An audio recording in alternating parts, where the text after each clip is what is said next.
अहमद शान कुदरत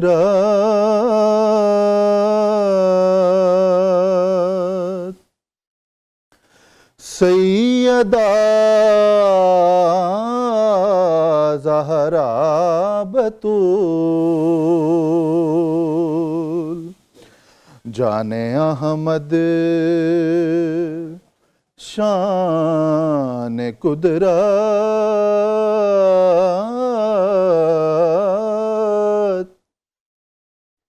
सैयदा ज़हरा बतूल ज़ोजे सरदारे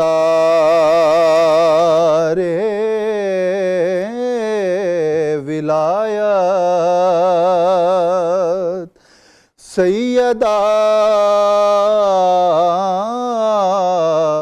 ज़हरा बतूल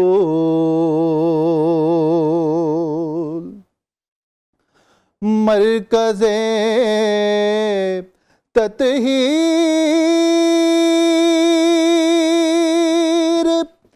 उम्मे हज़रते हसनैन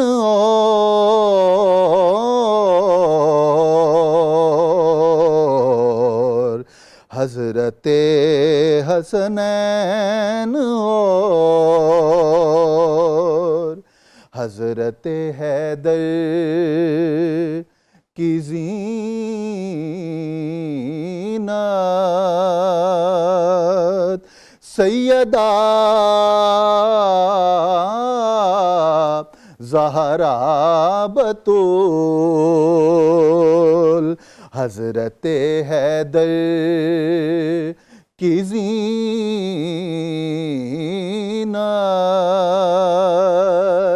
सैयदा ज़हरा बतूल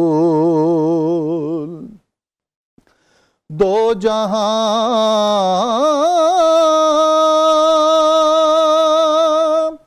अंदर रसूल अकरमो आज़म की हैं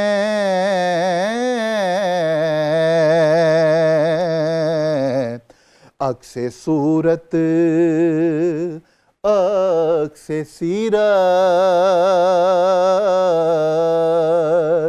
अक्से सूरत अक्से सीरत सैयदा ज़हरा बतूल आयते शर्मो हया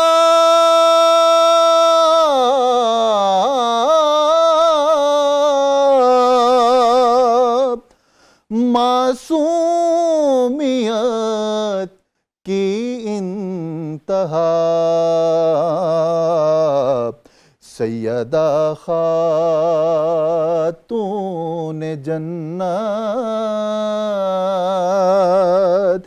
सैयदा ज़हरा बतूल सैयदा खातून जन्नत सैयदा ज़हरा बतूल शाहिद बेमाया पर हो चश्मे रहमत हर घड़ी रहमते आलम की रहमत सैयदा ज़हरा बतूल शान इफ़त शान असमत सैयदा ज़हरा बतूल हज़रत हैदर की ज़ीनत सैयदा ज़हरा बतूल। सुभान अल्लाह, सुभान अल्लाह। बहुत खूबसूरत मनकबत आपने पढ़ी है, बहुत खूबसूरत, बहुत खूबसूरत। बिल्कुल ऐसे प्रोग्राम का आगाज़ करते हैं नाज़रीन। मैं हूँ आपके साथ अनवार ख़ावर और मेरे साथ प्रोग्राम में मौजूद हैं हिना सलमान। बिल्कुल, और प्रोग्राम का आगाज़ हम करने जा रहे हैं।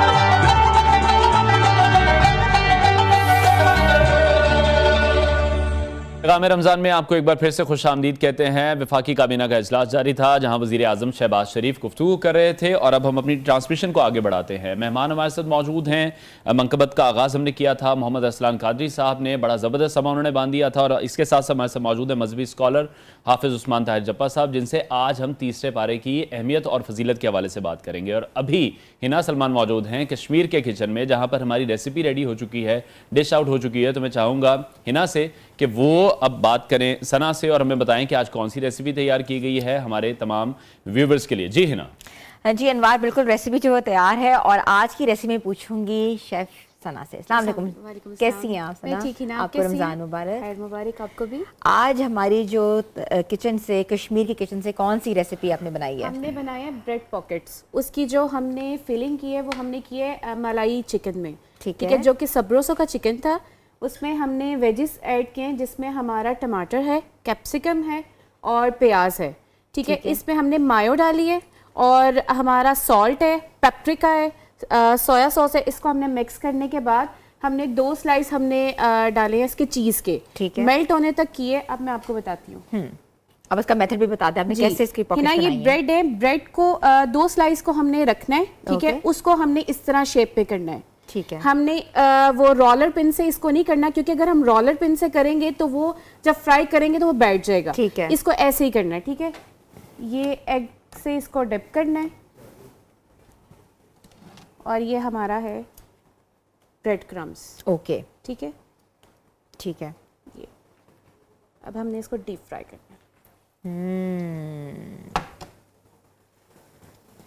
और इस ये तरह देखिए ये गोल गप्पों की तरह फूलने लग जाएगा, ठीक है। इसमें आपने कोई और चीज़ तो नहीं डाली? नहीं, और कुछ भी नहीं डाला। अब मैं आपको बताती हूँ। फिर हमने इसको सेंटर से कट करना है जो कि इस तरह आएगा, ठीक है। ये सॉस है, सॉस को हमने अंदर फिल करना है, ये कौन सी सॉस है?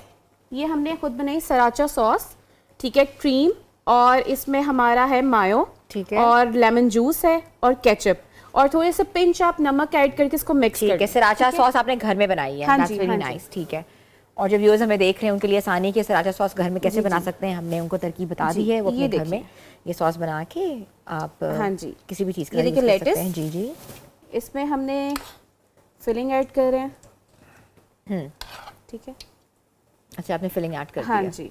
और इसमें आप सॉस, ओके, उसके ऊपर आपने सॉस ऐड कर दी। जी, ये हमारा रेडी है। आपको पता ही ना, ये हमारे घर के बच्चे बहुत शौक से खाते हैं, क्योंकि ये डिफरेंट रेसिपी है।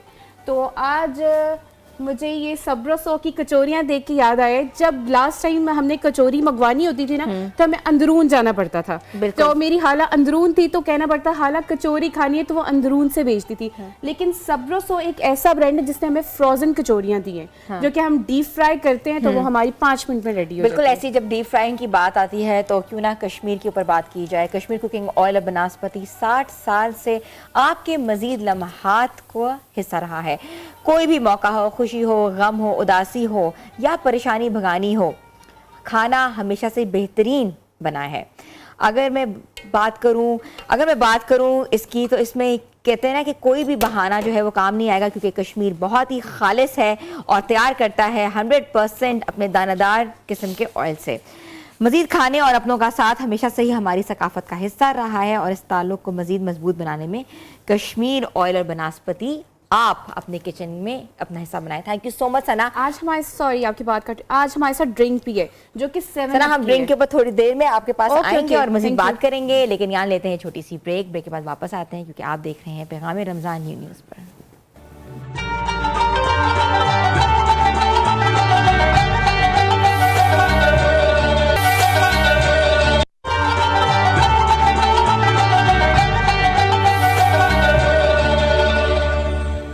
पैगाम रमज़ान में आपको एक बार फिर से हम खुशामदीद कहते हैं। हमारे साथ हमारे जो मेहमान ख़ास हैं वो आ गए हैं, मौजूद हैं। मैं बताऊंगी मोहम्मद अरसलान कादरी सना खान हमारे साथ मौजूद है, उनके साथ हाफिज़ उस्मान ताहिर जप्पा साहब मौजूद हैं और राना आदिल अली जो स्पोर्ट्स तज्ज़ियाकार उन्होंने हमें ज्वाइन किया, उनसे भी हम बात करेंगे चैंपियंस ट्रॉफी की। लेकिन सबसे पहले हम बात करेंगे आज हमारे तीसरे पारे के ऊपर, हमारा जो मुकम्मल डिस्कशन है उसके ऊपर हम डिस्कस करेंगे कि तीसरे पारे में अल्लाह ताला ने हमें कौन कौन से अहकामात के बारे में बताया है और कितनी अहमियत का हामिल है। तो मैं बात करूँगी जप्पा साहब से। जी सर। औज़ु बिल्लाहि मिनश शैतानिर रजीम, बिस्मिल्लाहिर रहमानिर रहीम। मौला यसल्ली वसल्लिम दाइमन अबदा अला हबीबिका खैरुल खल्क़ि कुल्लिहिम। तीसरे पारे का जो आगाज़ है ना जी, ये सूरह बकरा का तसलसल है, वो चल रहा है। सूरह बकरा की 141 आयात बय्यिनात पहले पारे की ज़ीनत बनी, 111 दूसरे पारे में और बाकी जो 34 आयात बय्यिनात हैं 286 में से, वो इस पारे की ज़ीनत बनी। और यहाँ पे जहाँ से सूरह मुबारका का आगाज़ हो रहा है, यहाँ पे सूरह बकरा जहाँ से तिलकर रसूल, ये पहली जो आयत करीमा है ये भी एक तरह से रसूलुल्लाह सल्लल्लाहु अलैहि वसल्लम की नात शरीफ की आयत है। अल्लाह ने फरमाया तिलकर रसूल फद्दलना बादुम, हमने बाद रसूलों के ऊपर फजीलत अता फरमाई।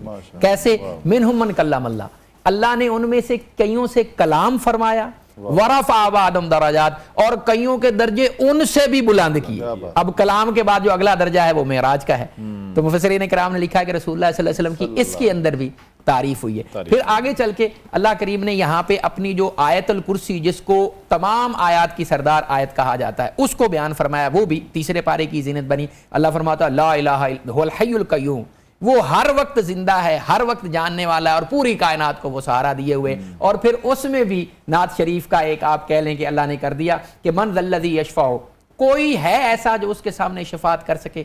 कोई नहीं है मगर इल्ला बेइज़्नि ही, जिसको वो खुद इजाज़त अता फरमाए। हशर में वही सिफारिश और शफात कर सकता है। फिर अल्लाह ने फरमाया ला इकराह फिद्दीन, दीन के अंदर कोई जबर नहीं है, दीन में आप किसी को जबरदस्ती दाखिल नहीं कर सकते। हज़रत अब्दुल्लाह इब्न अब्बास इसके बारे में फरमाते हैं कि अंसार के अंदर जब तक रसूलुल्लाह तशरीफ नहीं लेके आए थे मदीना तैयबा के अंदर, तब तक जिस औरत को बच्चा नहीं होता था ना, वो फिर मन्नत मांगती थी। मन्नत क्या होती थी कि अगर अल्लाह मुझे बेटा देगा तो मैं उसको यहूदी बना दूंगी, क्योंकि उस वक्त मदीने में यहूदी रहते थे और तो कोई मजहब था नहीं। तो वो अहले किताब थे, वो किताब पढ़ के इनको बताया करते थे, उनके पास सारी चीज। तो वो ये मन्नत माना करती थी कि अगर मुझे अल्लाह बेटा देगा और वो जिंदा रहा तो मैं उसको यहूदी बना। रसूलुल्लाह सल्लल्लाहु अलैहि वसल्लम जब तशरीफ लेके आए और बनु नज़ीर को जब यहां से निकाला गया उनके करतूतों की वजह से, तो उनमें सहाबा किराम की औलाद भी फिर शामिल थी, मुसलमान हो गए। अब हुआ क्या कि वो लोग भी साथ जा, वो बच्चे जो यहूदी कर दिए गए थे मन्नत के तौर के ऊपर, वो जब जाने लगे तो मुसलमान उनके साथ चिमट गए कि अब हमारे बच्चे हैं, ये कैसे जा सकते हैं। तो अल्लाह ने उस वक्त ये आयत करीमा नाज़िल फरमाई ला इकराह फिद्दीन, दीन के अंदर आप किसी को जबरदस्ती नहीं ला सकते। क्यों? कद तबय्यन रुश्द मिनल गय्य, अब जो हिदायत है ना वो गुमराही से बिल्कुल अलहदा हो चुकी है। जो अपनी खुशी से आना चाहे वो बिल्कुल आ जाए। इमाम जलालुद्दीन सुयूती इसके बारे में एक और लेके आते हैं रिवाज। वो फरमाते हैं कि हुआ ये कि एक सहाबी थे, उनके रसूलुल्लाह सल्लल्लाहु अलैहि वसल्लम तशरीफ नहीं लेके आए, उनके दो बेटे थे। रसूलुल्लाह की आमद से पहले वो ईसाई हो गए, क्योंकि पहले मजहब आपको पता है ईसाई हो गए। जब सरकार तशरीफ लेके आए उस जमाने में ईसाइयों के एक वफद के साथ वो दोनों ईसाई लड़के भी आए, उनके वालिद सहाबी हो चुके थे, ईमान लेके आए हुए थे। वो खाना उठा के तशरीफ लेके आए ना, तो अल्लाह के पाक पैगंबर अलैहि सलाम के ये जो सहाबी हैं वो उनके साथ लिपट गए और उन्होंने कहा कि अब जब तक तुम इस्लाम नहीं ना कबूल कर लेते, अब तो दीन हमारे पास आ चुका है, तब तक मैं आपको नहीं छोड़ूंगा। उन्होंने कहा जी हम तो अब ईसाई हो चुके हैं, हम तो उसी मजहब के। वो अपना ये मामला अपने बेटों को लेकर रसूलुल्लाह सल्लल्लाहु अलैहि वसल्लम की बारगाह में लेके आए। तो रसूलुल्लाह सल्लल्लाहु अलैहि वसल्लम ने उस हालत में आपके ऊपर ये वाली आयत करीमा नाज़िल हुई कि कद तबय्यन रुश्द मिनल गय्य, अब हिदायत बिल्कुल वाज़ेह हो चुकी है, जिसने अपनी खुशी से इस्लाम को कबूल करना है वो आ जाए। तो वो सहाबी जो है अपने बेटों के रास्ते से हट गए और वो फिर उन्हीं के साथ। अब यहाँ से इसके आगे चल के फिर अल्लाह ने जो मामलात इसमें, वो अल्लाह ने सूद की हुर्मत को यहाँ पे बयान फरमाया है।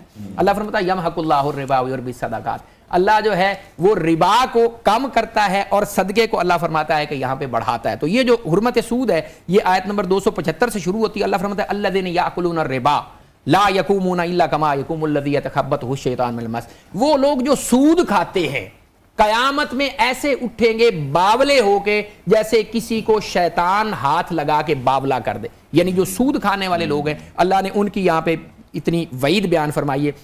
फरमाया ज़ालिका बिअन्नहुम कालू इन्नमल बैयु मिस्लुल रिबा, ये इस वजह से वो बावले हशर में उठाए जाएंगे कि वो कहते हैं ये सूद भी तो उसी तरह से है जैसे तिजारत होती है। ये तिजारत आज भी आपको लोग कहते नजर आते हैं ना जी आप रेंट भी तो लेते हैं ना जी, वो भी अल्लाह ने फरमाया ज़ालिक बिअन्नहुम कालू, वो ये कहा करते थे इन्नमल बैयु मिस्लुर रिबा, तिजारत भी तो सूद की तरह ही है, उसमें भी नफा होता। अल्लाह ने फरमाया इनकी फिर ये वाली अल्लाह ने फरमाया यमहकुल्लाहु रिबा व युर्बी सदकात, अल्लाह सदके को बढ़ाता है और सूद को कम करता है। साथ ही अल्लाह ने फिर यहाँ पे लेन देन के मामलात को डिस्कस फरमाया। अल्लाह फरमाता या अय्युहल्लज़ीना आमनू इज़ा तदायनतुम बिदैनिन इला अजलिन मुसम्मा, जब कोई मखसूस वक्त के लिए को तुम लेन देन करो ना उसको फक्तबूहु, उसको लिख लिया करो। बिल्कुल ठीक। वल यक्तुब बैनकुम कातिबुन बिल अदल, और तुम में से जो लिखने वाला हो ना उसको चाहिए कि वो अदल के साथ लिखे, वो उसमें कोई हेरा फेरी ना करे। वला या बकातिबुन अन यक्तुब कमा अल्लमहुल्लाहु फलयक्तुब, जैसे अल्लाह ने उसको लिखना सिखाया ना उस तरह पूरे अदल इंसाफ के साथ लिखे। वल युमलिल लिल्लज़ी अलैहिल हक, जो कर्ज ले रहा है, जो माल ले रहा है, जो चीज ले रहा है उसको चाहिए कि वो लिखवाए। वल युमलिल लिल्लज़ी अलैहिल हक वल यत्तकिल्लाह रब्बा, और वो अल्लाह से डर जाए लिखवाते हुए, उसमें कोई कमी बेशी ना करे। वला यबखस मिनहु शैया, उसमें से किसी किस्म की कोई कमी बेशी ना करे। फैन कान अल्लज़ी अलैहि हक़्क़ु सफ़ीयन औ दईफ़न, अगर जिसने कोई माल लिया और उसकी तरफ से तहरीर लिखी जानी चाहिए और वो कम अकल है, अल्लाह ने सहीफन सफ़ीहन औ दईफ़न, या वो कम अकल है या वो ज़ईफ़ है, तो क्या होगा औ ला यस्ततियु अन युमिल्लहु फल, या वो काबिलियत नहीं रखता कि वो तहरीर लिखवा सके। हुवा फल युमलिल वलियुहु बिल अदल, तो उसका जो वली है वो उसकी तरफ से इंसाफ के साथ तहरीर लिख दे। वस्तशहिदू शहीदैन मिन रिजालिकुम, और अपनों में से 2 गवाह भी फरमाया बना लिया करो। फ़इन लम यकूना रजुलैन फरजुलुन व इम्रअतान, अगर तुम्हारे पास 1-2 मर्द ना हो तो फिर 1 मर्द और 2 औरत, अल्लाह ने यहाँ पे बयान फरमा दी है। आगे चल के इसी के अंदर फिर आखिरी रकू जो है वो रकू आ जाता है जिसकी फिर अल्लाह ने यहाँ पे बड़ी फजीलत बयान फरमाई, जिसमें 2 दुआएं भी हैं और मुसलमानों को हुक्म दिया गया कि सूरह बकरा की जो आखिरी आयात बैयिनात हैं इनको जरूर घर में पढ़ा। बहुत खूबसूरत, जिस तरह से जब्बार साहब ने भी इन तमाम तर इश्यूज को, जिस तरह से कुरान में भी उन चीज़ों को हाईलाइट किया गया है और इतने 100 साल पहले हाईलाइट कर दिया गया, हमारी रहनुमाई फरमा दी गई, जो आज भी ये तमाम चीज़ें हमारे काम आ रही हैं। अभी मैं हिना से एक बार फिर से रिक्वेस्ट करूंगा कि वो तलो के किचन में जाएं और मैं बताएं कि इफ्तारी से पहले अब कौन सी रेसिपी रेडी हो रही है। ऐसा ही है क्योंकि इफ्तार का जब वक्त करीब आता है तो ऑब्वियसली हमारे किचन में जो रेसिपी हैं वो बनना शुरू हो जाती है, और कुछ बन भी गई हैं और कुछ हम अभी अपने नाज़रीन को बताएंगे कि हम क्या बना रहे हैं। जी अस्सलाम वालेकुम फातिमा। वालेकुम अस्सलाम। कैसी हैं आप? अल्हम्दुलिल्लाह, आप कैसी हैं? बिल्कुल ठीक। आज तलो के किचन से कौन सी रेसिपी आप बना रही हैं? बल्कि आप तो आज बिल्कुल साथ साथ कर रही हूँ क्योंकि आपको पता है टाइम कम होता है, तो बातों के साथ साथ जो है ना वो हाथों का चलाना भी ज़्यादा ज़रूरी है। आज हम किचन में बना रहे हैं चिकन जलफ्रेजी, मेन कोर्स है। ठीक है। और ये भी बहुत क्विक रेसिपी है, सिर्फ इसमें प्रेपरेशन का टाइम लगता है और इसकी जो मेन कुकिंग टाइम है वो तकरीबन 12 से 15 मिनट है। 12 से 15 मिनट yes. आप जल्दी से इसके इंग्रेडिएंट्स बता दें ताकि जो हमारे व्यूअर्स हैं वो साथ साथ लिख भी लें। बिल्कुल।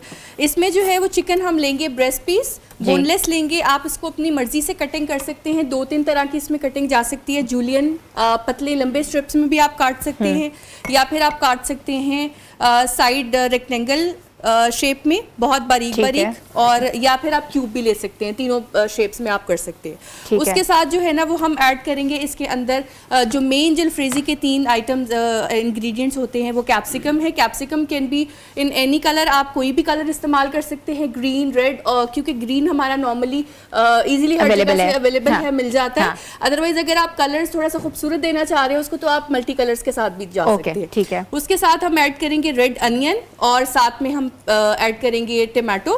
क्वांटिटीज़ की है 1 kg चिकन के साथ हमने ली है 250 ग्राम सारी वेजीज, और मसाले इसमें जाएंगे black pepper, red chilli flakes, paste हम आज ऐड करेंगे जिंजर और गार्लिक का। सिंपली उसको सौटे करेंगे चिकन को गार्लिक और जिंजर के अंदर, और उसके बाद सारे वेजिटेबल्स को ऐड करेंगे। सॉस के लिए जो है वो मैं 2 चीज़ें हमेशा लेती हूँ इसकी, एक जो है वो आप केचप भी ऐड करें, ये बहुत अच्छा इसका फ्लेवर देता है, और साथ में जो है ना वो आप टमाटो प्यूरी जो बाजार से आपको मिलती है वो भी आप ले सकते हैं। और आप अगर घर पे बनाना चाहें तो simply you just have to make 5 to 6, you have just to take 5 to 6 tomato, और उसको जो है आप ग्राइंड करके और उसका पानी सुखा के, प्योरी बेसिकली वो होती है जिसका पानी सूखा हुआ होता है, तो आप जो है वो घर पे भी रेडी कर सकते हैं और आप बाजार से भी ले सकते हैं। और इसके साथ जो है वो केचप ऐड कर दें तो इसके मसाले में जो है ना वो बहुत अच्छा फ्लेवर आ जाता है। अच्छा, एक फैमिली के लिए कितना केजी जो चिकन चाहिए होता है? अच्छा, अगर 10 लोग हैं तो अगर आप 10 से 12 लोग हैं तो 1.5 किलो जो है it's enough for 10 to 15 entire family. Yes okay ठीक है, आप साथ साथ बना रही हैं और हम हमारे व्यूअर्स देख रहे हैं। बिल्कुल। और आपने जिस तरह वेजिटेबल्स काटी हैं वो भी देख सकते हैं कि लंबी लंबी काटी हाँ जी, हुई हैं। इसके लिए एक चीज़ ये है कि जो आपकी वेजिटेबल या आप कोई भी कटिंग कर रहे हैं ना, तो अगर आप सैलड बना रहे हैं या आप कोई भी डिश बना रहे हैं तो जो एक कटिंग है ना वही कटिंग सारी होनी चाहिए। वहाँ देख रही कि वहाँ ज्यादा मुंह पे पानी वहाँ आया हुआ है, यहाँ तो हम कम रेसिपी बता रहे हैं। इंतजार तो किया जा रहा है ना इफ्तार का, और आज मतलब हम देख रहे हैं कि जो मेन मील है आज वो बन रहा है, क्योंकि 2 दिन से हम सिर्फ देख रहे थे मेन कोर्स, वन बाइटर्स खा रहे थे हम लोग, वन बाइटर्स खा रहे थे ना, जिसको आपने भी एयर पॉकेट भी कहा था। बिल्कुल, एयर पॉकेट का जी बिल्कुल ऐसे ही। तो वो अभी हम जो है वो इसीलिए मैंने सोचा कि आज हम मेन कोर्स की तरफ जाते हैं, ताकि आप जो है ना वो पेट फुल करके अपना एंजॉय भी करें और मील को भी एंजॉय करें। ठीक है, और इसके अलावा इसके साथ राइस भी है? इसके साथ राइस हो सकते हैं, आप इसके साथ नान, क्योंकि ये प्रेफर कर सकते हैं हम अपनी चॉइस पे। कुछ लोग इसको रोटी के साथ खाना पसंद करते हैं, कुछ लोग इसको नान के साथ खा लेते हैं। अभी हम इसको प्रेजेंट रोटी के साथ ही करेंगे, लेकिन आप इसको वाइट बॉइल्ड राइस के साथ भी खा सकते हैं। ये प्रॉपर मील बन जाती है। पोर्शन साइज इसका 250 ग्राम होता है टोटली, और चिकन का इसका जो पोर्शन साइज आता है वो 150 ग्राम आता है, और राइस का 100 ग्राम आता है। ठीक है, आप इसको साथ साथ बनाएं, हम आपसे आएंगे पूछेंगे भी, और आपको हम अपने व्यूअर्स को दिखाएंगे कि किस तरह डिश आउट किया है। बल्कि क्यों ना चैंपियंस ट्रॉफी का जो मैच है भारत और ऑस्ट्रेलिया के दरमियान जो है वो जारी है, और अभी फर्स्ट इनिंग्स खत्म नहीं हुई है। हमारे साथ हमारे स्पोर्ट्स तज्जियाकार बैठे हुए हैं, क्यों ना इनसे बात करते हैं, पूछते हैं कि आप इस सेमीफाइनल को कैसे देख रहे हैं, हु विल लीड? देखिए, जो दुबई की कंडीशन है वो आप सबके सामने है, ठीक है। अब इंडियन टीम है तो वो पूरे पैकेज के साथ वहाँ पे आई है। बिल्कुल, हम लोग वहाँ पे 10 साल खेले हैं, लेकिन हमें उन कंडीशन से मतलब फायदा नहीं उठा सके। एक किस्म का वो हमारे लिए होम ग्राउंड है। अच्छा, हम उठाना नहीं चाहते कि हम उठा नहीं सके? नहीं, हम उठाना नहीं चाहते। ठीक है, तो इंडियन टीम देखिए वो पूरे पैकेज के साथ आई है। उनके बैट्समैन भी पूरे हैं, 4 मेन स्पिनर लेके आए हैं, क्योंकि उनको पता था कि वहाँ पे जो कंडीशन है स्पिन बॉलर को वो सपोर्ट कर रही हैं। बिल्कुल ठीक है। आज का मैच भी आप देख लें, अभी तक जो मैच हुआ है आई थिंक 248 रन हो चुके हैं, 7 आउट हो चुके हैं। 7 आउट हैं, ठीक है। तो उसमें भी जो विकेटें हैं ज़्यादातर 6 विकेटें अभी तक जो है ना स्पिनर ने ली हैं। लेकिन ये मैच टफ होने वाला है। अभी तक इंडिया ने डोमिनेट किया है, लेकिन मेरे ख्याल में आज के मैच में अगर 260 प्लस ऑस्ट्रेलिया कर गई तो ऑस्ट्रेलिया मैच विन करेगा। ठीक है, यानी कि आपको लगता है कि फिर वो डिफेंड कर जाएंगे? जी बिल्कुल, क्योंकि आप देखेंगे सेकंड टाइम पे बॉल ज़्यादा स्विंग होती है, ठीक है। और इनके पास तीन स्पिनर इनके पास भी हैं, ठीक है। जेम्पा है, एक पाकिस्तान ने याद इनके पास है, तनवीर, ठीक है, एक और स्पिनर है। तो ये मैच टफ हो जाएगा, क्योंकि फास्ट बॉलर ऊपर से इनके एक आध विकेट चढ़ा के। अभी अपडेट ये आ रही है कि 8वीं विकेट भी गिर गई है 248 रन पर ही, तो ऑलमोस्ट वो पहुंच गए उस स्कोर के पास जिसका आप जिक्र कर रहे हैं। वो मैटर नहीं करता कि अभी उनकी विकेटें, उनकी यही कोशिश है कि जो 1-2 ओवर बचा है उसमें ज्यादा से ज्यादा। किसका पलड़ा आपको भारी लगता है? देखिए, अभी तो 50-50 कह सकते हैं आप, ठीक है। लेकिन मेरी जो है अपनी एक स्पोर्ट वो ऑस्ट्रेलिया के साथ है कि ऑस्ट्रेलिया मैच विन करेगा। ठीक है, और फिर इसका मतलब जो फाइनल होगा वो हम लाहौर में ही देखेंगे इंशाल्लाह। क्योंकि अगर तो इंडिया जीतता है तो फिर चैंपियंस ट्रॉफी हम नाम की होस्ट कर रहे थे, जी बिल्कुल, फाइनल भी फिर दुबई में ही होगा। नहीं, होस्ट देखिए कोई भी नेशन है वो होस्ट करती है तो उसकी मतलब होम टीम टूर्नामेंट में इन रहे तो टूर्नामेंट में जान रहती है, ठीक है। तो अभी जब हमारी टीम सेमीफाइनल तक पहुंची नहीं है, पूल मैचों में बाहर हो गया, हमने 2 मैच खेले हैं, ठीक है। शुक्र करे तीसरा हम नहीं खेले बारिश की वजह से, अच्छा, मुझे एक बात का डिस्कस पहले भी कर रहे थे, जप्पा साहब से भी कर रहे थे अभी हम ब्रेक से पहले, कि इंडिया को तो बहुत एडवांटेज है बिकॉज उनको तो एक तरह का ग्राउंड मिला है। बिल्कुल ऐसे ही, और ये इस बात का ख्याल तो बहुत से लोग कर चुके हैं, ऑस्ट्रेलियाई प्लेयर्स भी कर चुके हैं, कुछ कमेंटेटर्स भी कह चुके हैं, और उन पर बड़ी अब तनकीद इंडिया के जो लोग हैं वो भी इस वक्त कर रहे हैं। नहीं खैर, ये तनकीद मेरा नहीं ख्याल कि अब कोई इस तरह का है चीज़ का आप तनकीद करें, क्योंकि देखें अगर उनको एक ग्राउंड मिल गई है तो आपने भी तो वही खेलना है ना, ठीक है। तो ये आप कहेंगे जी नहीं वहाँ पे उनको सपोर्ट हो रही है तो दूसरी टीम को नहीं, तो कोई भी टीम है जब मैच में जाने से पहले यही होता है कि आपको पिच रिपोर्ट होती है, आपके कोचेस वगैरह देखते हैं, कंप्लीट हो जी, वर्किंग कंप्लीट होनी चाहिए कि हमने कितने स्पिनर लेके जाने हैं, कितने बैट्समैन लेके जाने हैं, कितने फास्ट बॉलर खिलाने हैं। तो वो तो सारी टीम के जो कोचेज हैं वो एक एनालिसिस करते हैं, फिर टीम सेलेक्ट करते हैं, तो ये मनगढ़ंत बातें हैं। चलें देखते हैं आज के मैच में क्या होता है। जिससे आदिल साहब तो ये कह रहे हैं कि उनके ख्याल में ऑस्ट्रेलिया जीतेगा और बहुत से लोगों को ये लग रहा है कि आज भी हिंदुस्तान बाजी ले जाएगा और फाइनल देखने का जो चांस है शायद वो लाहौरियों को ना मिल सके। अब ब्रेक लेते हैं, ब्रेक के बाद जब वापस आएंगे एक बार फिर से चैंपियंस ट्रॉफी को डिस्कस करेंगे।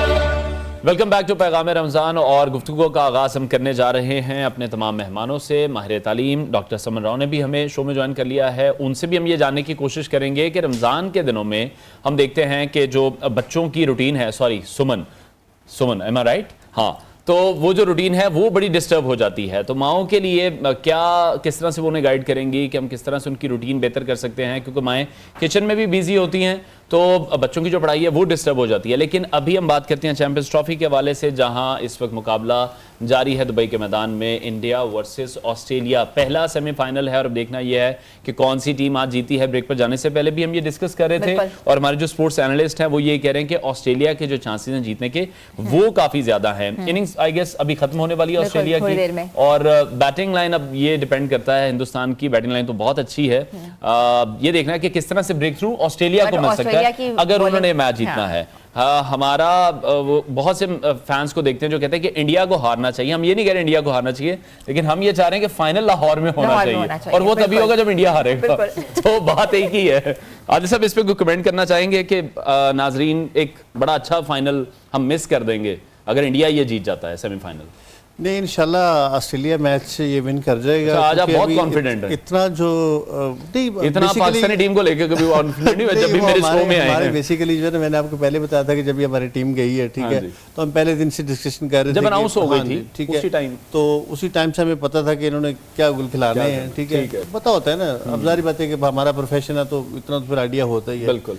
तो ऐसे ही अब अगर आप देखें तो उन्होंने अच्छा स्कोर कर दिया है ऑस्ट्रेलिया ने। तो ऊपर से इनका आप देख लें कि टॉप से शर्मा और कोहली अगर उड़ गए तो फिर पीछे जो है ना इनके लिए काफी सारी प्रॉब्लम रहेगी, मुश्किल हो जाती है। फाइनल हम इंशाल्लाह इकट्ठे लाहौर में देखेंगे, बेफिक्र है आप। इंशाल्लाह। अच्छा, जिस तरह से आपने भी कहा कि पाकिस्तानी टीम जब अनाउंस हुई थी तो उसी वक्त ये पता लग गया था कि क्या होने जा रहे टूर्नामेंट में, तो एज एक्सपेक्टेड ही हुआ जैसा आपने सोचा था। मतलब बिल्कुल ही ग्रुप स्टेज से ही हम बाहर हो गए। हम कोई एक मैच भी नहीं शायद याद होगा कि जब ट्राई तो याद है, तो मैंने आपको बोला था कि हम सेमीफाइनल तक नहीं जाएंगे, ठीक है, क्योंकि अब देखिए आपकी टीम आपके सामने है, ठीक है। वो कहते हैं कि जो आपने जो बोया वो काट लिया, ठीक है। तो इसलिए जो ना हमें पहले पता था कि ये टीम इतना दमखम नहीं है कि ये जो है आगे सेमीफाइनल तक पहुंचेगी, ठीक है। तो इसलिए कोई नई बात, कोई जम्मे वाली बात नहीं थी कि हमारी टीम बाहर हो गई है, ठीक है। जिसने अच्छी क्रिकेट खेली उसने सेमीफाइनल खेल लिया। चलें देखते हैं अभी क्या बनता है। बेस्ट और हम चाहते हैं कि बिल्कुल हम लाहौर में शायकीन क्रिकेट जो है वो जाके स्टेडियम्स में जाएं और देखें, मैच देखें। रुख करूंगी जब्बा साहब का। जब्बा साहब, तीसरे पारे के ऊपर हम बात कर रहे थे और आपने हमें बहुत से अहम वाक़यात भी बताए और चीज़ें भी बताई हैं, लेकिन हमें ये बताएं कि तीसरे पारे में सूरह बकरा की कुछ अहम आयात हैं जिनमें इत्तफ़ाक़ फ़ी सबीलिल्लाह यानी अल्लाह की राह में खर्च करने की तरगीब दी गई है। क्या आप इस हवाले से मज़ीद कुछ वजाहत करेंगे? जो इन्फ़ाक़ फ़ी सबीलिल्लाह है ना जी, रमज़ान का महीना है, इसमें जो इबादत इंसान को करनी चाहिए उनमें एक इन्फ़ाक़ फ़ी सबीलिल्लाह भी है, अल्लाह के रास्ते में ख़र्च करना। तो तीसरे पारे का जो चौथा रकू है और पाँचवां, 2 रकू जो हैं उसमें अल्लाह ने अपने रास्ते में हलाल तैयब माल को खर्च करने का हुक्म दिया है ईमान वालों को। अल्लाह करीम फरमाते हैं, अल्लाह ने ना मिसाल से आगाज़ फरमाया है, मसलुल्लज़ीन युनफ़िक़ून अमवालहुम फ़ी सबीलिल्लाह, वो लोग जो अल्लाह के रास्ते में अपना माल खर्च करते हैं, कमसल हब्बतिन अम्बतत सबअ सनाबिला, उनकी मिसाल ऐसे है कि उन्होंने कोई एक दाना बोया, उसमें से 7 बालियाँ निकली और हर बाली के अंदर 100 दाना है। अल्लाह फरमाता है जो मेरे रास्ते में खर्च करता है ना, उसके 1 रुपया खर्च करने की मिसाल ये है कि उसमें से एक दरख्त उगे जिसकी 7 बालियां हों, हर बाली के अंदर 100 दाना हो। अल्लाह ने फिर यहाँ आगे फरमाया वल्लाहु युज़ाइफ़ु लिमन यशा, अल्लाह चाहता है तो इससे भी कई गुना इजाफा करके दे देता है। वल्लाहु वासिउन अलीम, अल्लाह वुसअत वाला है, वो जितना वो अपने बंदे के इन्फाक से खुश होता है उतना उसको, ये तो मिनिमम है ना, अल्लाह ने जो एक बाउंड्री मुकर्रर कर दी कि एक सदके के बदले में मैं तुम्हारा 1 रुपया खर्च करने के बदले में तुम्हें इतना देता हूँ। अल्लाह फिर फरमाते अल्लज़ीना युनफ़िक़ूना अमवालहुम फ़ी सबीलिल्लाह, वो लोग जो अल्लाह के रास्ते में अपना माल खर्च कर रहे हैं ना, सुम्मा ला युतबिऊना मा अनफ़क़ू मन्नम वला अज़ल, फिर वो माल खर्च करने के बाद अगले बंदे को तंग नहीं करते, उसको अजियत नहीं देते कि मैंने तुम्हें कोई माल दिया अल्लाह के वास्ते, तुम्हारी को बड़ी मैंने मदद कर दी है। फरमाया लहुम अजरुहुम इंद रब्बिहिम, उनका अजर उनके रब के यहाँ महफूज हो गया। ला खौफुन अलैहिम वला हुम यहज़नून, ना उनको कोई खौफ होगा, ना वो गमनाक होंगे कि हम कोई अमल नहीं कर सके पीछे जाके। फिर फरमाया आगे जनरल प्रिंसिपल बयान फरमाया कौलुम मारूफुन, अच्छी बात कहना जो है ना, वह मगफिरतुन, और किसी को दरगुजर कर देना। फरमाया खैरुम मिन सदक़तिन यतबअु अज़ा, उस सदके से बेहतर है जो आप अपनी जुबान से किसी को अजियत देते हैं।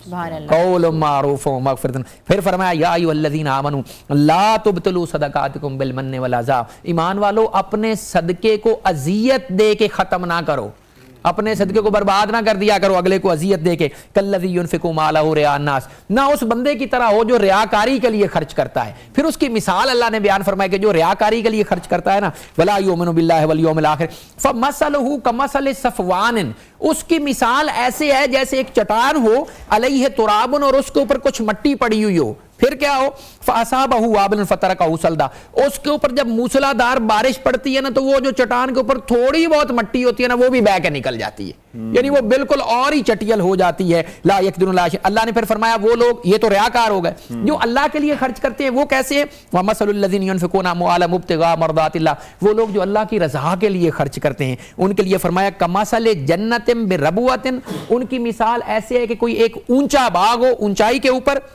असाबहा वाबिलन फ़अतत उकुलहा दिफ़ैन, उसके ऊपर जब बारिश पड़ती है ना, फ़इल्लम युसिब, उसके ऊपर जब बारिश पड़ती है तो उसके बाग के समर में और इजाफा होता है और उसके फल फूल निकलते हैं। और अगर फरमाया मूसलाधार बारिश ना भी हो ना, फ़इल्लम युसिबहा वाबिलन फ़तल, उसके ऊपर बाग पे फुआर भी पड़े ना, तो फिर भी उसके लिए फायदामंद है। आगे चल के अल्लाह ने फरमाया या अय्युहल्लज़ीना आमनू अनफ़िक़ू मिन तय्यिबाति मा कसबतुम, वो जो हलाल माल तुम कमाते हो ना, उससे अल्लाह के रास्ते में खर्च किया करो। व मिम्मा अख़रजना लकुम मिनल अर्द वला तयम्ममुल ख़बीसा मिन्हु तुनफ़िक़ूना वलस्तुम बिआख़िज़िही, और ऐसी बुरी चीज़ का कसद ना किया करो जिसको तुम खुद भी पसंद नहीं करते।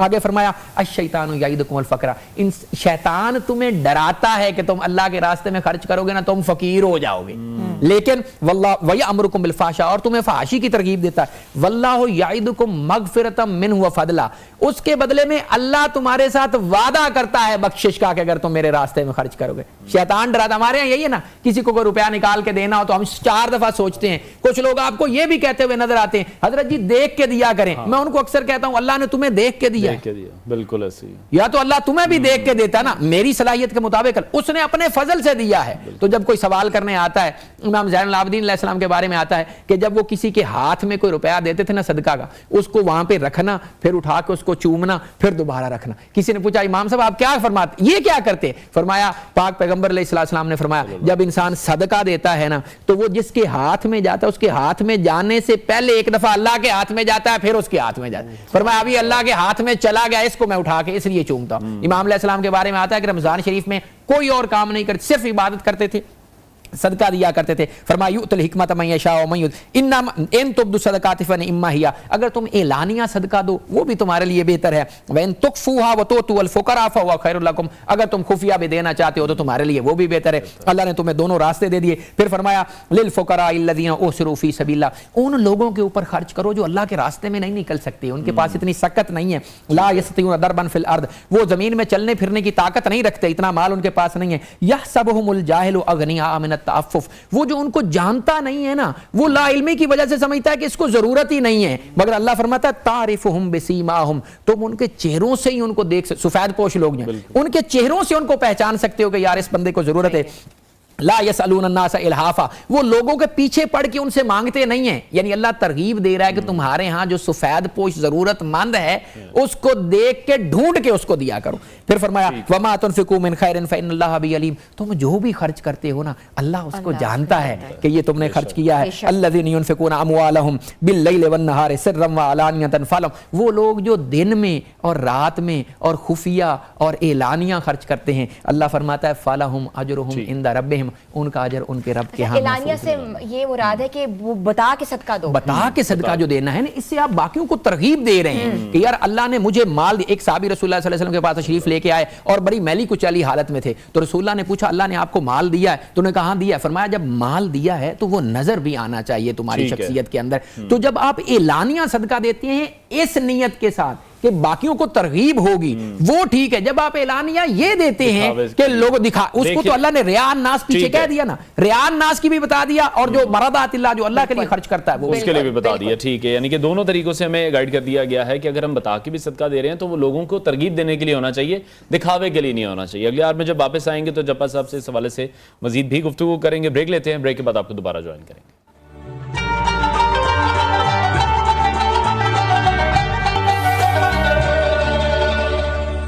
पैगाम रमज़ान में आपको एक बार फिर से हम खुशामदीद कहते हैं। तलो की किचन में हमारी शेफ़ फातिमा हमारे साथ मौजूद है, जिन्होंने जो डिश है वो लेआउट कर ली हुई है और रेसिपी क्या है, डिश क्या है और आज हम क्या क्या खाएंगे इफ्तार में, ये बताएंगी फातिमा। रेसिपी को एक क्विक सा मैं आपको रिव्यू दे देती हूँ।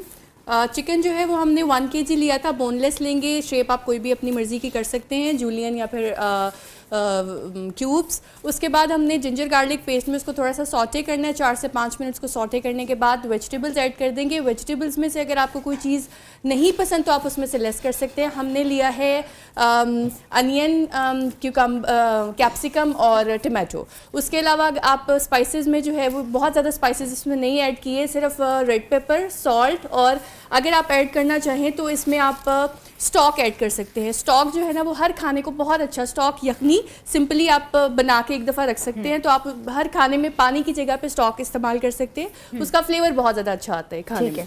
और जो है ना वो उसके बाद हमने सारी चीज़ें ऐड करके तकरीबन 6 से 7 मिनट उसको और पकाया। इट्स रेडी ना।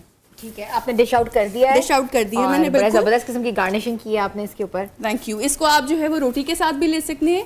जैसे कि आपको पता है कि हम तलो के किचन में मौजूद हैं, जो कि 70 साल गुज़िश्ता 70 सालों से माओ का जो है वो भरोसेमंद ऑयल है, जो आपके खाने को मज़ीद बेहतरीन जायका भी फ़राहम करता है और आपके बच्चों को मज़ीद नशो नुमा भी फ़राहम करता है, जिसमें मौजूद है विटामिन ए और डी, जो आपके खाने को बनाए मज़ीद मज़ेदार। और जो है ये ग्रोथ फार्मूला है जो कि आपके बच्चों को ज़्यादा तेज़ी से बढ़ने में मदद देता है। Thank you so much Fatima. और फातिमा, ओवर टू अनवार। अनवार, जहाँ बच्चों की बात हो रही है, बच्चों के खाने की बात हो रही है, तो what you have on the board? बिल्कुल ऐसी है, हमारे से माहिर तालीम सुमन राव मौजूद हैं, जिनसे हम ये जानने की कोशिश करेंगे कि रमज़ान मुबारक के महीने में जब हम देखते हैं कि जो माओं का स्केड्यूल है वो ज़रा ज़्यादा टफ हो जाता है, उन्हें सहरी में भी एहतमाम करना है, इफ्तारी में भी दस्तरखान सजाना है, रात के खाने का इंतजाम भी करना है, तो बच्चों की जो रूटीन है वो काफ़ी डिस्टर्ब हो जाती है, उनकी जो पढ़ाई की है। तो सुमन हमें ये गाइड करेंगी कि किस तरह से जो माएँ हैं वो अपनी रूटीन को किस तरह से मैनेज करें कि रमज़ान में जो बच्चों का स्टडी का स्केड्यूल है वो भी ख़राब ना हो। ये आप सब माओं का सबसे पसंदीदा जो एक सवाल है ना, आप ये वो मुझसे पूछ रहे हैं। ये बात है सबसे मतलब ऐसे जैसे वो इस पैशनेट हुई थी कि ये इस सवाल का जवाब कोई हमें बंदा दे दे कि हम अफ्तारी भी बनाएं, हम सहरी भी बनाएं, हम इतना पूरे टब्बर की एहतमाम भी करें, फिर उसके बाद हम बच्चों को भी पढ़ाएं, हम एआई बन जाएं। हम एआई बन जाएं। तो उसका एक खूबसूरत तरीन इलाज ये है कि आप सहरी के बाद बच्चों को पढ़ाएं। सबसे बेस्ट टाइम होता है बच्चों को पढ़ाने का सहरी के बाद। आपने सहरी की, आप नमाज पढ़ें, आप बच्चों को कुरान लाजमी पढ़ाएं, चाहे 20 मिनट पढ़ाएं, चाहे 15 मिनट पढ़ाएं, पर जरूर पढ़ाएं, क्योंकि कुरान एक ऐसी चीज है कि आप जब बच्चों को पढ़ाते हैं उनका जो हाफजा है वो ऑटोमेटिकली तेज होता है। और आपने ना सब कुछ पढ़ाना शुरू नहीं करते ना, आपने बहुत लिमिटेड एडिशन पढ़ाना है, आपने क्रिएटिव राइटिंग करानी है बच्चों को, और जो मेजर सब्जेक्ट्स हैं उनके ऊपर फोकस करना है, जो माइनर है उनके ऊपर भी फोकस मत करें, क्योंकि देखिए रमजान है, स्कूल टाइमिंग्स क्या है, 7:45 से 1 o'clock तक बच्चों की स्कूल टाइमिंग्स है, तो उसके अंदर जो मेजर चीजें हो रही हैं बस आप वो करवाएं। ठीक है, 15 दिन 20 दिन का रमजान है, फिर उसके बाद आपको पता है जो लास्ट डेज होते हैं 10 डेज होते हैं उसमें छुट्टियां हो जाती हैं, तो आपने ओवरबर्डनाइज नहीं होना, बच्चों को ये रियलाइज करवाना है कि जो रमजान का टाइम है वो एक हैप्पी टाइम है, वो एक बर्डनाइज टाइम नहीं है। हमारे बच्चों का भी दिल करता है कि वो भी रोजे रखें, पर वो रोजे के साथ स्कूल कैसे जाएं, वो एक आधा गिर जाता है स्कूल जाके, तो फिर वो एक हमारे लिए एक ओवरबर्डनाइज चीज बन जाती है। तो बच्चों को रमजान का एक हैप्पी प्लेयर बनाएं कि एक बहुत खूबसूरत, एक बहुत ही एक इबादत का टाइम है। एजुकेशन नो डाउट चलती रहती है, पूरा साल ही चलती है, 7 महीने ही चलती है, और उसके बाद अभी 3 महीने की समर वेकेशन भी आने, तो वो उसमें पढ़ लेंगे, कोई जरूरत नहीं है इतना ज्यादा वो करने की, कोई प्रो बनने की जरूरत नहीं है आपको, आप उनको मेजर सब्जेक्ट्स करवाएं और उसके बाद वाइंड अप करें, और अगर आपने कुछ करवाना है तो आप रमजान की एक्टिविटीज करवाएं। अच्छा, मैं आपसे यहाँ बेसिक टाइम पूछूंगी, पूरी दुनिया में जो लर्निंग हो रही है वो ऑनलाइन लर्निंग हो रही है, पाकिस्तान में आज भी स्कूल जो है टाइम कम हो गया हुआ है, मगर स्कूल जा रहे हैं बच्चे। देखिए, कहने को हम पाकिस्तान जो है वो इस्लामी जमहूरिया पाकिस्तान है, लेकिन ये वाहिद इस्लामी जमहूरिया पाकिस्तान है जहाँ पे जहां पे रमजान के टाइम में भी सारे के सारे सब्जेक्ट्स पढ़ाए जा रहे हैं। आप मुझे सिर्फ इतनी सी बात बताएं, क्या पेपर्स लेने के लिए रमजान का टाइम फिक्स करना था? आप 15 दिन पहले नहीं ले सकते थे? 15 दिन में आपने कौन से साइंटिस्ट ऐसे पैदा कर लेने हैं जो आप उससे पहले नहीं पैदा कर पा रहे? या आपने न्यूटन की कौन सी थ्योरी नहीं ऐसे निकाल लेनी है? खुदा के लिए बच्चे हैं हमारे, उनके ऊपर थोड़ा सा आप रहम करें। उनके लिए ऐसी आप स्टडीज को ऐसे बना देती हैं कि जैसे कोई खवा है वो कर ही नहीं पाएंगे। वो फिर बेचारे कहते हैं कि हमने पढ़ना ही नहीं है, इसके बगैर गुजारा ही नहीं है, इसके बगैर गुजारा ही नहीं है। देखिए वो स्कूल भी जाएंगे, वो वापस में आएंगे, वो ट्यूशन भी पढ़ेंगे, कारी साहब के पास भी पढ़ेंगे, माएँ भी उनको घर पे पढ़ाएंगे, फिर स्कूल में उनके पास एग्जाम प्रिपरेशन भी होगा, तो वो क्या करेंगे? ये तो अलमिया कुछ भी नहीं करेंगे। और ऐसे स्कूल ही क्या, ऐसा एजुकेशन सिस्टम ही क्या जो अपने अंदर एक फ्लेक्सिबिलिटी ही नहीं ला सकता? वो 10 दिन पहले करवा लें या बाद में करवा लें। अप्रैल आने वाला है, लेकिन फिर अप्रैल में करवाना नहीं है क्योंकि 3 महीने की समर वेकेशंस हैं, उसमें फिर फीसेस नहीं आएंगी, तो हमने यहाँ पे पहले ही करवाना है। और फिर पैटर्न बना हुआ है ना, पैटर्न फीसेस का बना हुआ है। देखिए आपने फीसेस लेनी है, फीसेस आपको मिलनी ही मिलनी है। 15 दिन पहले करवा लें या प्लीज बाद में करवा लें। बिल्कुल ऐसी है। तो मेरा ख्याल इन चीजों पर भी फोकस करना चाहिए, जो हमारे गवर्नमेंट के प्राइवेट इदारे भी हैं, तो इस पर भी कुछ ना कुछ इशू है जिसको सॉर्ट आउट करने की जरूरत है कि बच्चों को हम रमजान में इस तरह से ओवरबर्डन ना करें, उन्हें भी थोड़ा सा टाइम मिलना चाहिए। टाइमिंग का इस हवाले से जिस तरह से अभी सुमन ने भी बताया है, तो बच्चों पर मेरा ख्याल है थोड़ा सा बर्डन कम करने की जरूरत है, क्योंकि बहुत शौक से बच्चे रोजे रखते हैं, तमाम करना चाहते हैं रमजान का। मौसम अभी बड़ा बेहतर है, सॉरी रमजान एक ही बार आता है, बिल्कुल ऐसे ही है। तो उसके लिए जो तैयारी है उनकी, वो भी हमें खराब नहीं करनी चाहिए। ब्रेक लेते हैं नाज़रीन, ब्रेक के बाद आपको दोबारा ज्वाइन करें।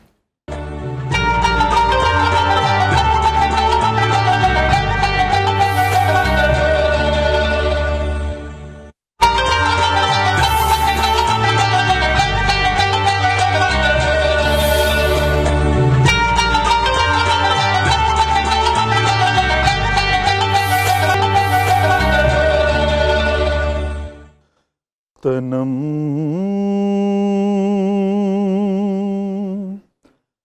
फरसुदा जा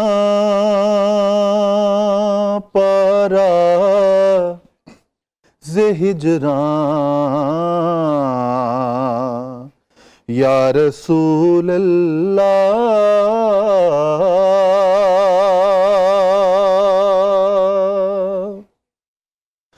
तनम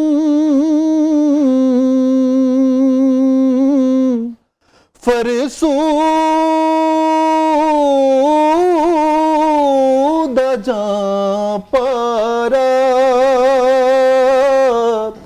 ज़े हिजरा या रसूल अल्लाह। दिलम पय मुर्दा वारा ज़ेसिया या रसूल अल्लाह।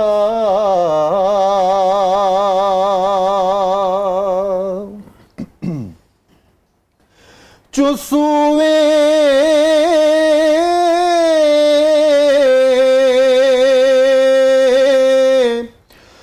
मन गुजर आरी मने मस्कीज़ नादारी। चुसुए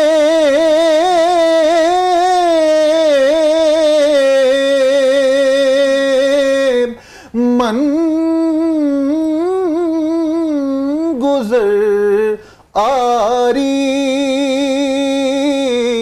मने मस्कीज़ नादारी। फिदाए नक्शे नालैनत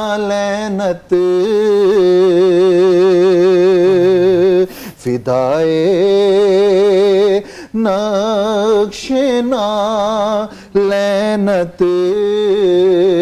कनम जा या रसूल अल्लाह।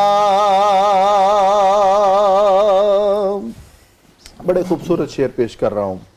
जिक्रदा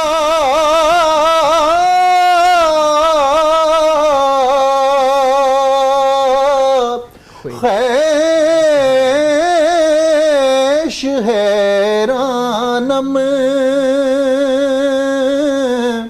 स्याह शुद्ध रोजे सियानम पशेमानम पशेमानम पशेमा या रसूल अल्लाह।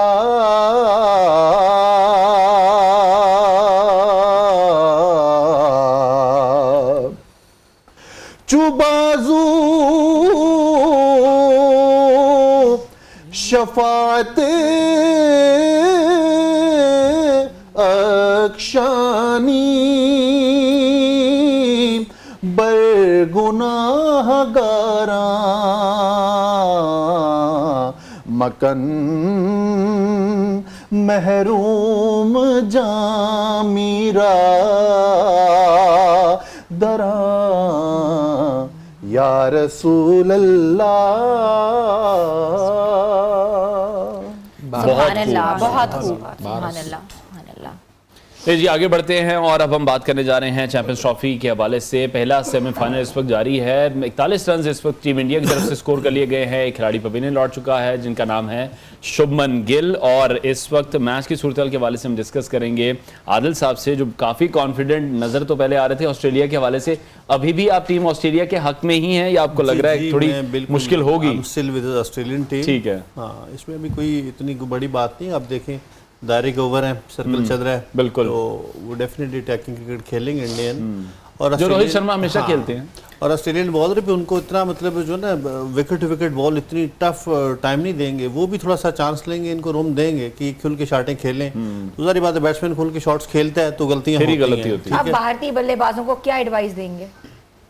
मैं तो इस टाइम बॉलर्स को एडवाइस दे सकता हूं, भारतीय बॉलर्स बैट्समैनों को मैं कोई एडवाइस नहीं दे सकता। ऑस्ट्रेलियन बॉलर्स को मैं ये एडवाइस करूंगा कि आप अगर देखें 6 ओवर तक 8 ओवर तक एक और अगर ब्रेक थ्रू मिलता है ठीक है, नहीं तो आप अपना जो स्पिन बॉलर हैं उनको लेके आए, क्योंकि जो है वो स्पिनर को सपोर्ट कर रही हैं। जब भी स्पिनर्स को इनको ब्रेक थ्रू देते हैं, देन आप फिर से अटैकिंग क्रिकेट आए, फिर से अपना फास्ट बॉलर ले आए कि बीच में फास्ट के भी ओवर निकलते जाएं और आपके जो स्पिन बॉलर हैं वो आपको ब्रेक थ्रू दिलाते रहे।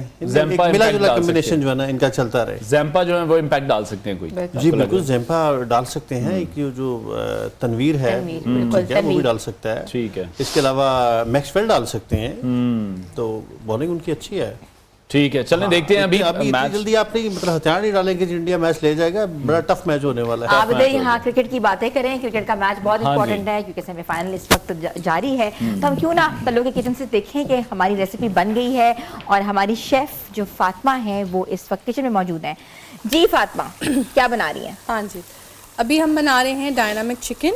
चिकन के लिए मैंने जो है वो सिंपली चिकन ब्रेस्ट लिया था, उसको जूलियन कट में कट किया है और एग लगा के उसको फ्राई कर रही हूँ।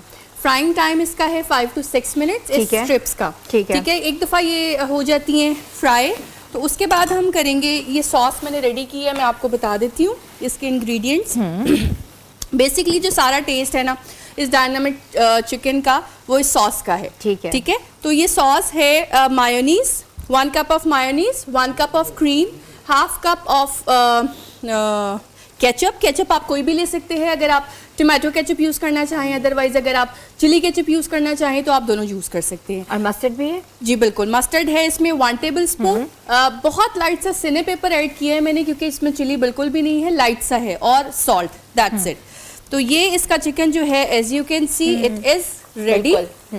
लाइट गोल्ड ब्राउन हो गया, लाइट गोल्ड ब्राउन ही रहेगा। इसको हम बहुत ज़्यादा फ्राई नहीं करते क्योंकि आपको पता है कि अगर हम चिकन को भी उसकी टाइम से ज़्यादा फ्राई करते हैं ना तो वो जो है ना वो उसका जो जूस होता है वो बिल्कुल ख़त्म हो जाता है। ये जूसी आप कहते हो ना कि समटाइम्स ऐसा होता है फ्राई किया लेकिन जो है ना वो बहुत ज़्यादा चिड़चिड़ा हो गया या वो बहुत ज़्यादा स्टिकी हो गया, टूट नहीं रहा, तो उसका मतलब है हमने उसको ओवर कुक किया हुआ है, ठीक है। तो इसको जो है ना वो सिंपली हम निकाल के और डिश आउट करते हैं और इसको सिर्फ सॉस में जो है ना वो हमने मिक्स करना है। 5 to 6 मिनट्स इसको हो चुके हैं। फातिमा, आप रेसिपी कंप्लीट करें क्योंकि हम अपने व्यूअर्स को बताएं कि कराची उसके मज़ाफ़ात में अज़ान मगरिब का वक्त हुआ जाता है, तो ज़ाहिर कराची के बासी जो है इफ्तारी करेंगे। छोटी सी ब्रेक के बाद वापस आते हैं, आप लोग हमारे साथ रहे। आप देख रहे हैं पैगाम रमज़ान।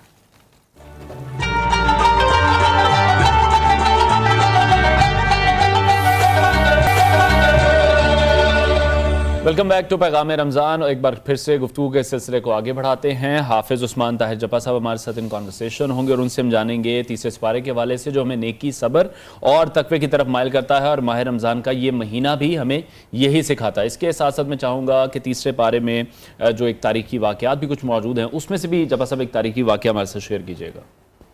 बिस्मिल्लाहिर्रहमानिर्रहीम। सब्र और तकवे के हवाले से अल्लाह ने ना दुनिया को डिफ़ाइन फरमाया कि मैंने इस दुनिया को इंसान के लिए तख्लीक, क्योंकि ये इम्तिहान है ना जी, दारुल इब्तला है ना, यहाँ तो रिज़ल्ट उस तरह से निकलता नहीं, रिज़ल्ट तो कहीं अल्लाह ने और रखा हुआ है।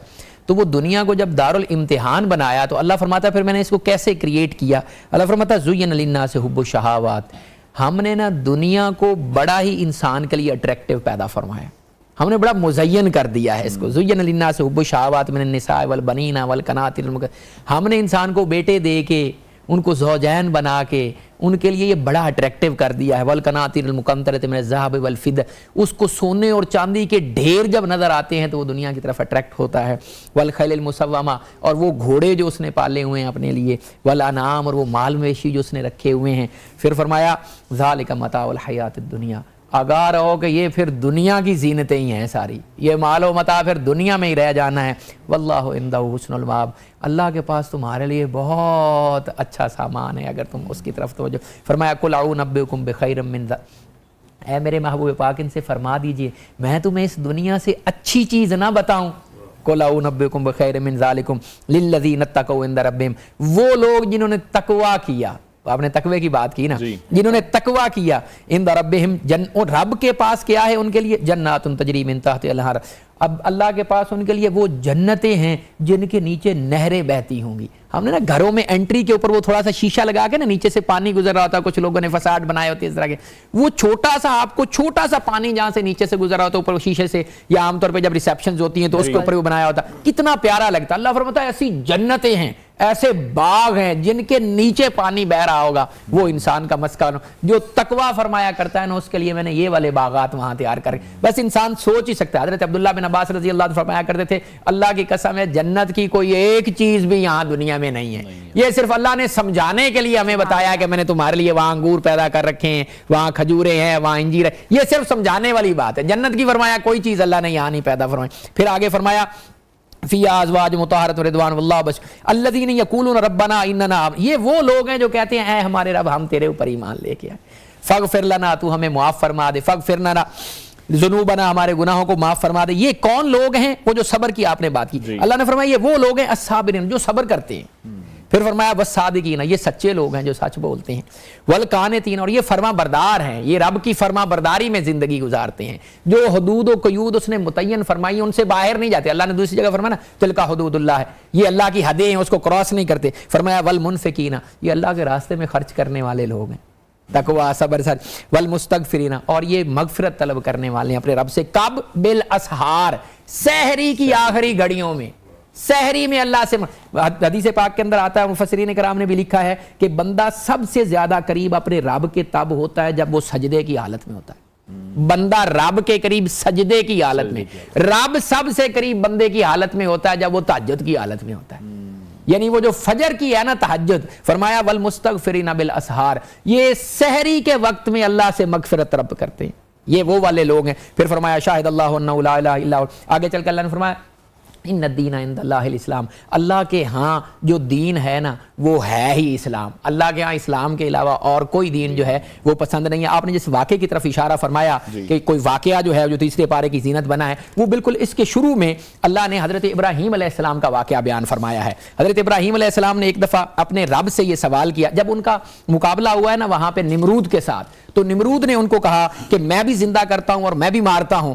तो हजरत इब्राहीम अलैहिस्सलाम ने फिर नमरूद को कहा कि मेरा रब वो है, वो फरमाते हैं काला इब्राहीम इन्नल्लाह याति बिशम्सि मिनल मशरिक़ फ़ाति बिहा, मेरा रब वो है जो सूरज को मशरिक से निकालता है, अगर तू है ना तो फिर सूरज को तू मगरिब से निकाल के दिखा। ठीक है। तो वो फिर इस बात के ऊपर अल्लाह फरमाता है फ़बुहितल्लज़ी कफ़र, वो जो काफिर था ना वो बिल्कुल मबहूत होकर रह गया। मैं अब इसका जवाब, क्योंकि जब हजरत इब्राहिम ने ये वाली दलील दी थी ना कि मेरा रब वो है जो योही व युमीत, जो जिंदा भी करता है मारता भी है। उसने जेल से एक शख्स को बुलाया जिसको फांसी होनी थी, उसको आजाद कर दिया था, और जो दूसरा शख्स था उसको कैद करवा दिया। तो ये एक वाकया था जो छोटा सा मैं आपकी खिदमत रखा। बहुत खूबसूरत, बहुत शुक्रिया जब्बार साहब हमारे साथ ये तमाम चीज़ें शेयर करने के लिए और आसान अल्फाज में हमें ये तमाम चीज़ें सिखाने के लिए भी।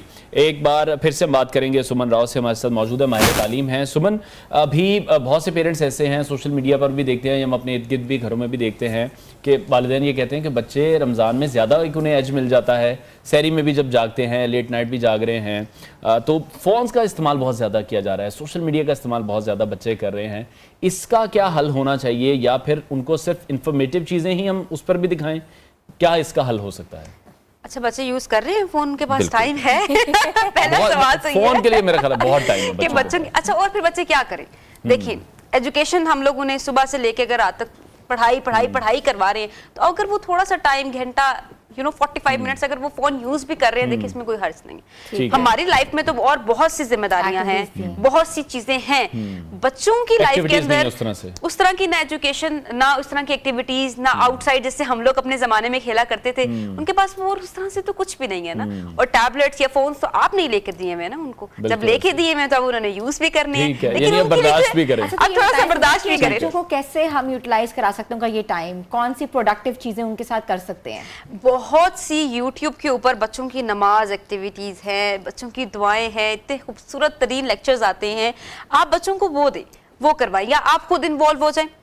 ठीक है, आप खूबसूरत तरीन इस तरह की बड़ी कलरफुल से प्लानर्स और वर्कशीट्स और रमदान एक्टिविटीज आई हुई हैं, या तो आप खुद इन्वॉल्व होकर वो करवाएं। अगर आप वो नहीं करवा सकते, मदर्स नो डाउट बहुत बिजी होती हैं, अगर वो नहीं करवा पा रहे हैं तो फिर आप टैबलेट दे देना, फोन फिर आपको देना पड़ेगा।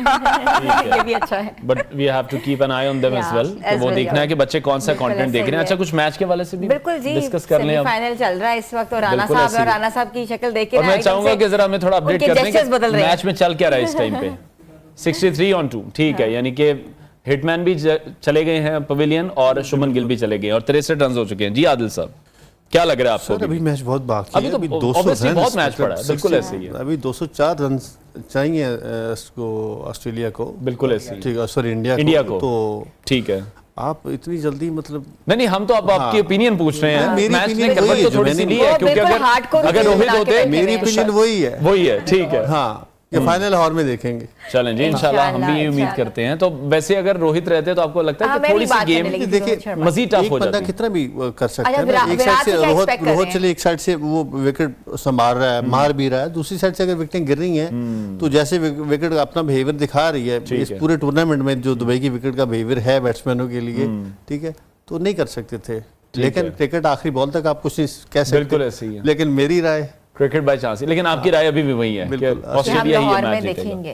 चलो जी, इंशाल्लाह उम्मीद भी हम यही करते हैं। तो आगे चलते हैं अब और बढ़ते हैं किचन की तरफ। मेरा ख्याल है रेसिपी जो हमारी वो डिश आउट हो चुकी है, बिल्कुल फातिमा किचन में है और मैं फातिमा की तरफ जा रही हूं क्योंकि डिश आउट हो चुकी हुई है और अनवार को भूख बहुत लग रही, इसलिए बार-बार मुझे किचन में भेज रहे हैं, क्योंकि आज इफ्तारी में हमारे साथ हाथ हुआ है। जब्बार साहब ने भी कहा है कि आज चीजें बहुत कम थी। सर ऐसे ही है, ऐसे ही है। तो डायनामाइट चिकन तैयार है फातिमा? जी बिल्कुल, प्लीज रिकैप दे दें इसकी रेसिपी का। ओके, चिकन हमने लिया था बोनलेस 1 kg, उसमें ऐड किया जिंजर गार्लिक का पेस्ट, उसके साथ स्पाइसेस में सिर्फ गए हैं इसमें रेड सिने पेपर। ये एक पेपर मिर्च होती है, मिर्च की एक किस्म है जो कि जिसमें तीखापन बहुत ज़्यादा कम होता है, तो सिने पेपर ऐड किया। उसके साथ जो है वो अगर आप ऐड करना चाहें थोड़ा सा केचप तो वो ऐड कर सकते हैं। एग लगा के हमने इसको फ्राई कर दिया, फ्राई किया 5 से 6 मिनट। उसके अलावा हमने सेपरेटली इसकी सॉस को रेडी किया जो कि डायनामिक सॉस है। उसमें हमने 1 cup of mayonnaise, 1 cup of cream, half cup of ketchup और 1 टेबलस्पून ऑफ मस्टर्ड पेस्ट और पाउडर यू कैन ऐड, दोनों में से कोई भी चीज़ जो अवेलेबल है इजीली आप उसको कर सकते हैं। सारी चीज़ों को मिक्स करके लाइट सा सॉल्ट पिंच 1 चुटकी अगर आप डाल दें तो इनफ है इसके लिए।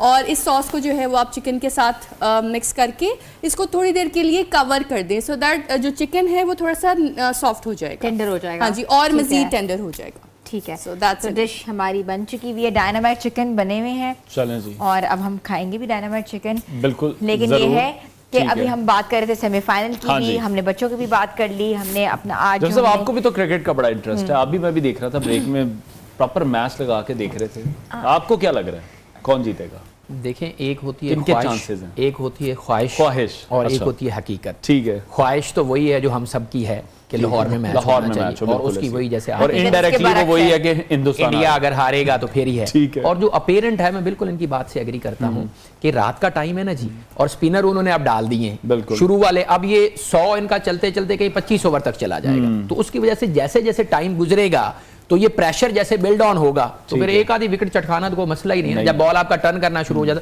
तो मेरे हिसाब से वही है कि ऑस्ट्रेलिया आज का मैच जो है विन कर रहा है। ठीक है, और दिल भी सच्ची बात है ऑस्ट्रेलिया के साथ है, क्योंकि वो पहले 2 मैच श्रीलंका से हार के आए हैं, ठीक है, सीरीज से एंड पहले चैंपियन ट्रॉफी से। श्रीलंका ने उन्हें बुरी तरह से मारा था, तो एशियन विकेट के ऊपर मैं फोर्स ही नहीं कर रहा था। सच्ची बात है कि वो सेमीफाइनल भी खेलेंगे, मुझे उन पे ये भी डाउट था, लेकिन क्योंकि गोरों की टीम में से किसी ने आना था, तो वो जाहिर आया। न्यूजीलैंड हर पाकिस्तानी की ख्वाहिश है जिसका आप भी इजहार कर रहे हैं, ऐसा नहीं कि सिर्फ आपकी है, हमारी है। ठीक है जी, चलें जी, प्रोग्राम का वक्त खत्म हुआ है और तमाम मेहमानों का हम शुक्रिया अदा करना चाहेंगे। मोहम्मद अरसलान कादी साहब हमारे साथ इन कॉन्वर्सेशन थे, हाफिज उस्मान ताहिर जप्पा साहब, इसके साथ साथ रनर आदिल अली और डॉक्टर सुमन राव साहिबा ने हमें ज्वाइन किया था।